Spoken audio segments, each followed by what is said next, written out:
So more often than you would think, people ask me, hey, what is the most perfect, optimal, best possible string length I can put on my kendama?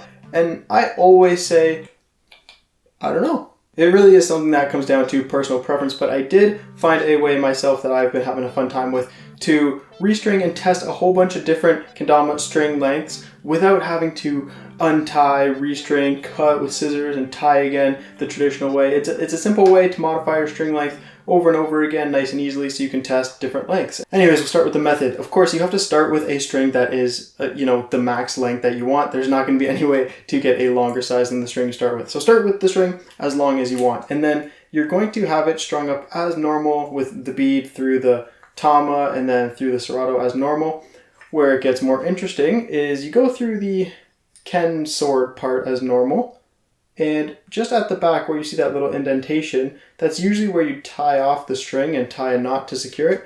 But what we're going to do is just pull the string that suits the length that we want, and then we're going to crimp the string down, and you'll see I have like a little rubber band on the ken sword part there, and I just wrap that little rat tail that's hanging out and pinch it down with the rubber band. Again, obviously this is a tiny bit intrusive, less intrusive than if it was just dangling around, but it really doesn't get in your way when you're doing most basic tricks. And then if you use this trick to find a length that you like, then you'll just string it up like normal. I'm going to time myself after too to see how long that swap actually takes.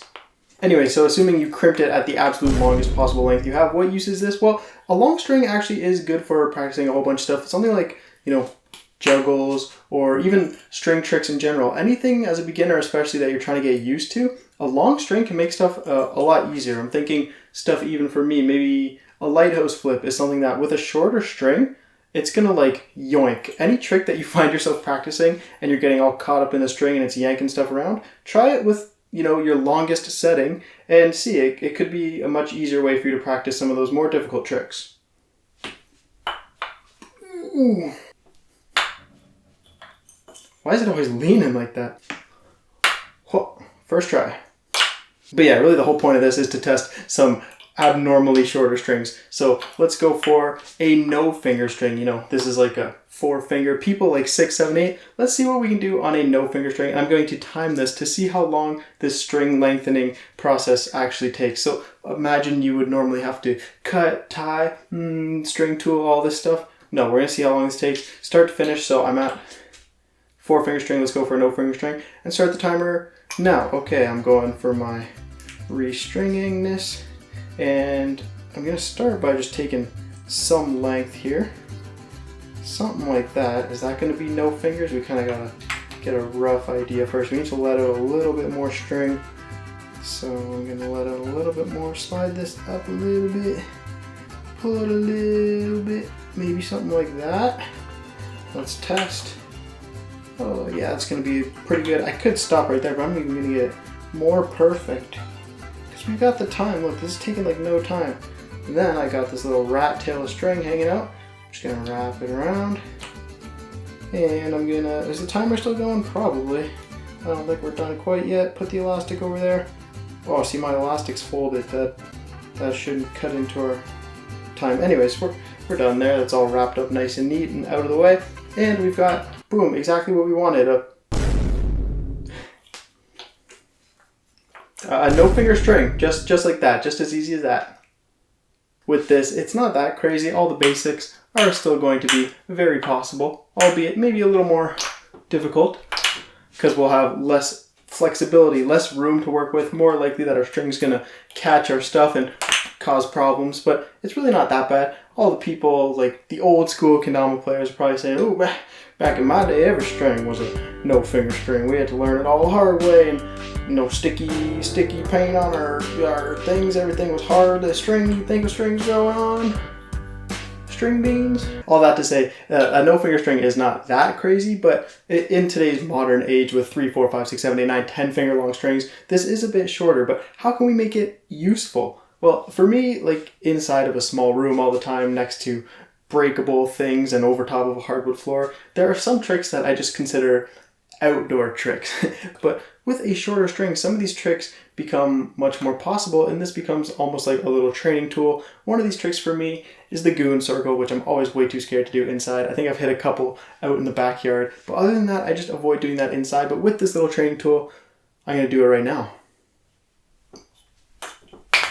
Ooh, little tip action there.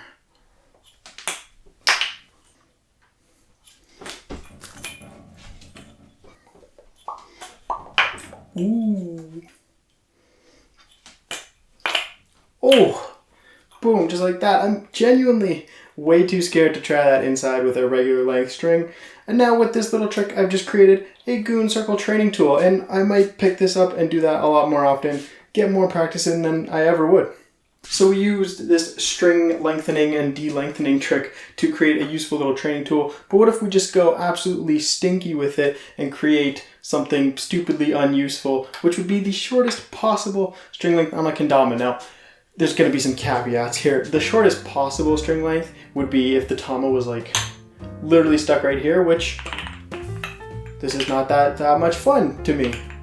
So we're going to go with what is the technically shortest possible string length on a kendama where stuff is still actually possible, which I would argue that the shortest length of a kendama string possible while still making it be a kendama would be if it like just reaches the bass cup.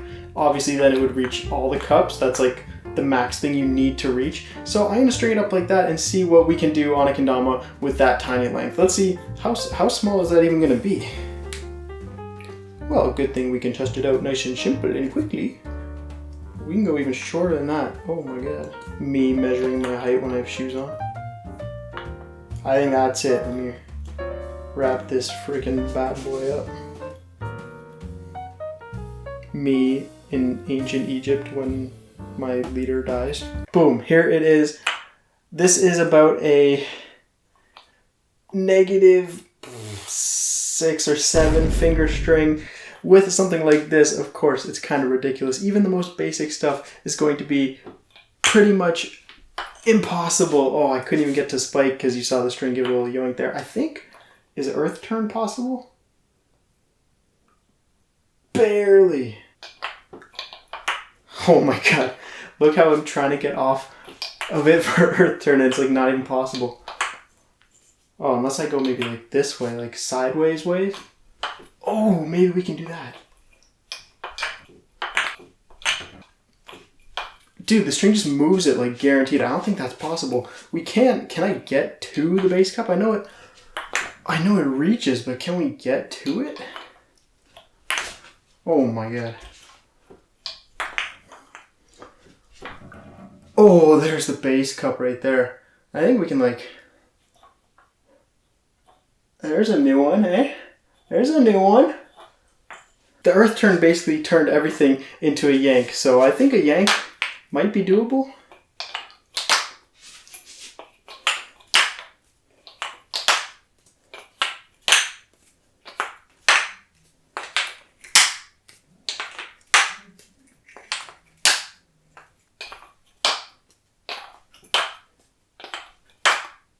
Ha-ha!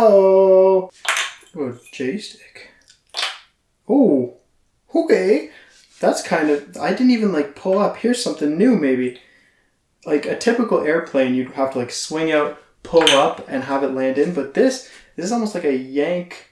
It's almost the perfect length that I can just kind of yank the tama like towards me, and it pulls and like insta-yank wraps the airplane. I think we'll call it that. The insta-yank wrap airplane.